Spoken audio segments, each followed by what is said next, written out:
Vamos a tener una entrevista junto a Ramiro Escobar. Él es periodista, internacionalista y también profesor de la Universidad Católica. Estamos enlazados con él justamente para hablar sobre lo ocurrido en Bolivia y también sobre otros temas, ¿no? ¿Qué tal? ¿Cómo está? Muy buenos días. Buenos días, muchas gracias por la invitación.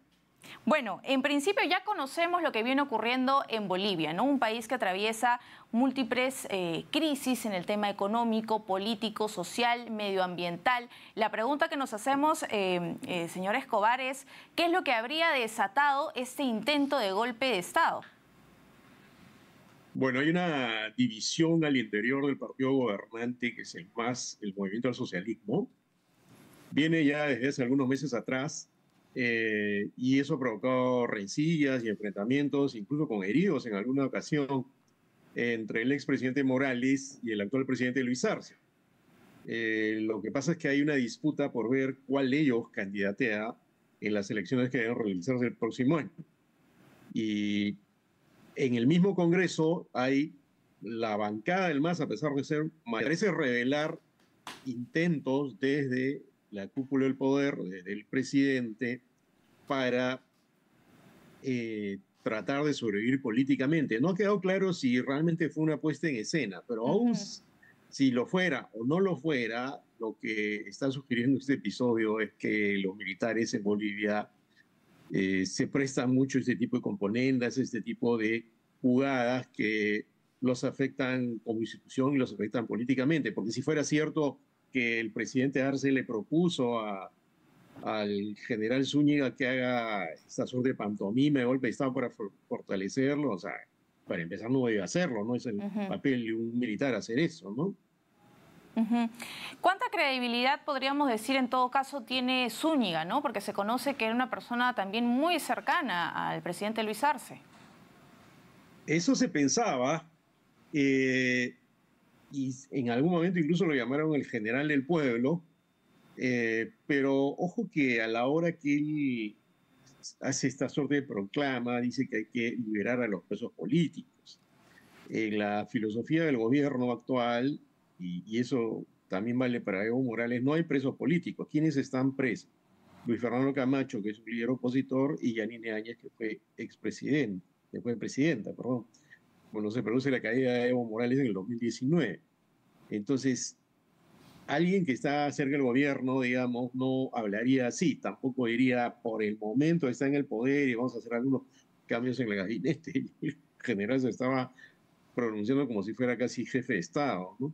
Entonces, tengo la impresión que eh, no hay una cultura democrática en altos mandos de las Fuerzas Armadas para tener claridad de que estas cosas no se deben hacer, ¿no?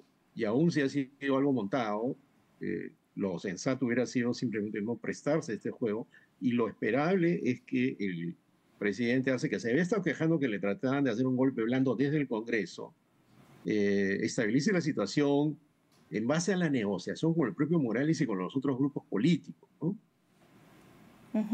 ¿Cómo cree usted que quede la figura del presidente Luis Arce, ¿no? Porque todos pensaban de que se iba a concretar finalmente este intento, ¿no?, de golpe de Estado. Finalmente primó el orden constitucional y hubo bastante apoyo del pueblo boliviano, ¿no? Primó esta vocación democrática y a su vez también de la comunidad internacional. Bueno, lo que ocurre es que en Bolivia, desde el año 45, ha habido más o menos 24 golpes de Estado. Con este serían 25, pero esto se quedó un intento, digamos, ¿no? Eso revela que es un país que ha sufrido mucho este tipo de azonadas. Y fíjate que es interesante observar esto, ¿no? Hubo un periodo de estabilidad desde que entró al poder Evo Morales. Durante varios años no hubo incidentes de este tipo. El el día que él sale y el día que él se vuelve a lanzar a la presidencia forzando la Constitución, ¿no? Y se producen unas elecciones, reaparece los incidentes militares como lo que ocurrió en el 2019 cuando los militares invitan a renunciar a Evo Morales, ¿no? Y ahora se produce este episodio. Esto revela que los militares, como te decía hace un momento, no tienen una cultura democrática muy consolidada, muy sólida, y que la gente está harta de que se produzcan este tipo de episodios. Él ha logrado, el presidente Arce, una cohesión rápida de todo el sistema político, pero a la vez lo están acusando de ser un mentiroso, digamos, alguien que ha montado este episodio, pero a mí me parece que hay una niebla todavía. Yo creo que realmente el general Zúñiga está expresando un sentir dentro de las Fuerzas Armadas respecto al movimiento del socialismo, que es el partido de gobierno, ¿no? ¿Y qué lección considera usted queda no solamente para el país, sino también para la región? Porque puede caber la posibilidad que alguien se pregunte también si algo así podría ocurrir para los demás países, en los demás países, incluso en el Perú. Bueno, yo creo que los militares deben cumplir su rol profesional, no deben hacer ese tipo de azonadas, ni siquiera creo que deben involucrarse en la política más allá de lo que les corresponde como institución, ¿no? Acá todavía se habla de institución tutelar, eso me parece un error, no son una institución tutelar, son una institución respetable que forma parte del aparato de Estado y acá y en el resto de países de América Latina el problema es que como nuestra democracia son democracias todavía frágiles, cuando hay problemas de diverso tipo, problemas políticos como estamos viendo en este caso, entonces hay rumores de golpe, a veces se dice qué estarán pensando los militares en democracias más sólidas como las europeas o en Estados Unidos. Esto ni se piensa y tampoco como recordarás, antes las elecciones acá corren audios de que la inteligencia de la Marina o el ejército está haciendo tal cosa, así es que gana tal candidato. Eso no debería ocurrir aquí, en nuestro país ni en ningún país, ¿no? Pero en Bolivia estamos viendo la expresión, digamos, terrible, patética incluso, de la fragilidad democrática de la región. Es decir, ahí pueden pasar estas cosas, una en el 2019 y ahora en el 2024, 5 años después, ¿no? Porque la democracia no se consolida, no hay estabilidad política, no hay estabilidad social, y entonces los militares, por cuenta propia o a veces manipulados por algún personaje político, como ocurrió en el 92 acá con el presidente Fujimori, cuando hizo ese autogolpe, ¿no? Se terminan involucrando en política y después pagan costos muy altos, y eso deben saberlo ellos. Este señor está terminando preso, ¿no? Y eso es lo que corresponde, pues, de acuerdo a la ley, ¿no? Pero deberían evitarse este tipo de situaciones porque la democracia debe fortalecerse por sí sola y sin ningún acto de fuerza, ¿no? Señora Escobar, para ir finalizando, quisiera también Sí. regresar a nuestro país y que nos dé cuenta de su postura, la lectura. Se ha compartido en el diario oficial El Peruano una resolución que indica que a partir del 2 de junio los ciudadanos venezolanos deberán presentar pasaporte y visa para ingresar a nuestro país. ¿Qué opinión le refiere? Acabo de leer la noticia. Fíjate que estamos pasando del permiso temporal de permanencia, perdón, el PTP dado por Pedro Pablo Kuczynski, a esta exigencia de visa y pasaporte.